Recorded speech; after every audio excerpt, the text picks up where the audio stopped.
नमस्कार, स्वागत है आपका। मैं हूं आपके साथ रवि मिश्रा और इस बुलेटिन में मेरे साथ है अंजलि, करुणा और प्रतिमा। अरब महासंग्राम का सबसे विनाशकारी दौर शुरू हो चुका है जो किसी भी वक्त ग्लोबल एटमी संकट में बदल सकता है। दावा इसलिए किया जा रहा है क्योंकि किसी भी वक्त ईरान और इजरायल के बीच विध्वंसक युद्ध हो सकता है और ईरान ने इजरायल पर अब तक का सबसे बड़ा मिसाइल प्रहार किया है जिसका जवाब बहुत विनाशक हो सकता है। अगले कुछ घंटों में इजरायल का बदला शुरू हो सकता है। जी हां, नेतन्याहू ने साफ कह दिया है कि ईरान को बड़ी कीमत चुकानी होगी। आशंका जताई जा रही है कि इजरायल ईरान के परमाणु ठिकानों को निशाना बनाएगा। ऐसे में अगर इजरायल ने ईरान के न्यूक्लियर ठिकाने टारगेट किए तो अंजाम बहुत विनाशकारी हो सकता है।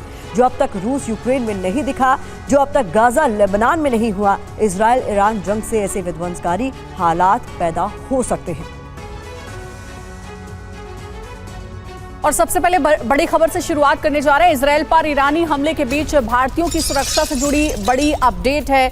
भारतीय विदेश मंत्रालय ने ट्रैवल एडवाइजरी जारी की। एडवाइजरी में भारतीयों को सलाह दी गई है कि अभी ईरान के लिए गैर जरूरी यात्रा ना करें। सरकार ने कहा है कि सुरक्षा हालात पर हमारी नजर है। ईरान में रहने वाले भारतीयों को दूतावास के संपर्क में रहने को कहा गया है। और इसी खबर पर ज्यादा जानकारी के साथ हमारे सहयोगी मनीष झा हमारे साथ जुड़ गए, उनसे बात करते हैं। मनीष, क्या एडवाइजरी जारी की गई है भारत सरकार की ओर से खासकर इजरायल में रहने वाले भारतीयों के लिए? बिल्कुल, देखिए इजरायल में लगभग में अगर आप देखें तो करीब 20,000 से अधिक भारतीय इस वक्त मौजूद हैं और वैसी स्थिति में भारत सरकार की तरफ से और इजरायल की में जो भारत की एम्बेसी है उन्होंने एक एडवाइजरी जारी करके इजरायल में मौजूद सभी भारतीयों से कहा है कि पहली बात तो कि अगर जरूरत ना हो तो वो ज्यादा बाहर ना रहें, सुरक्षित जगह पर रहें। और दूसरा उन्होंने कहा है कि एम्बेसी के साथ सभी रजिस्टर्ड कर लें ताकि अगर कोई इमरजेंसी ऐसी होती है तो उस समय एम्बेसी की तरफ से तुरंत मदद पहुंचाई जा सके या उन्हें सही तरीके से संदेश मिल सके या राहत की भी अगर जरूरत होती है तो रेस्क्यू ऑपरेशन भी चलाने के समय में वो डेटा काम आएंगे।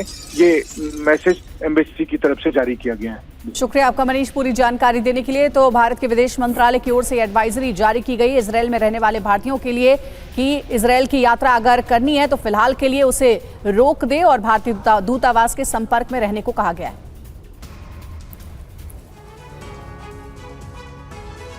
इधर ईरानी हमले पर अमेरिकी विदेश मंत्री एंटनी ब्लिंकन का भी बयान सामने आया है। 5 महीने में दूसरी बार ईरान ने हमला किया। हम इजरायल की सुरक्षा के लिए प्रतिबद्ध हैं, ये भी साफ कह दिया गया है। एस जयशंकर के साथ बातचीत में बोले, दुनिया ईरानी हमले की निंदा करे।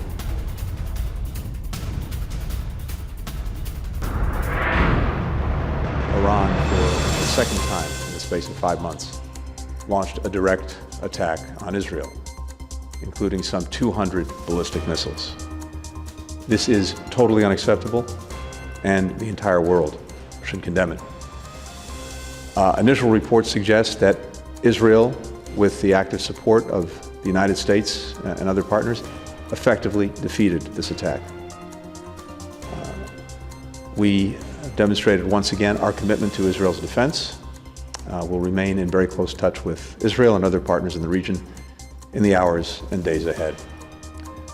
On a happier note, let me say what a pleasure it is to welcome my friend here. I think we've seen just in recent weeks, once again, the incredible vibrancy, strength behind the partnership that joins the United States and India. We had Prime Minister Modi here and actually in Wilmington, Delaware for the Quad meeting as well as a bilateral meeting with President Biden.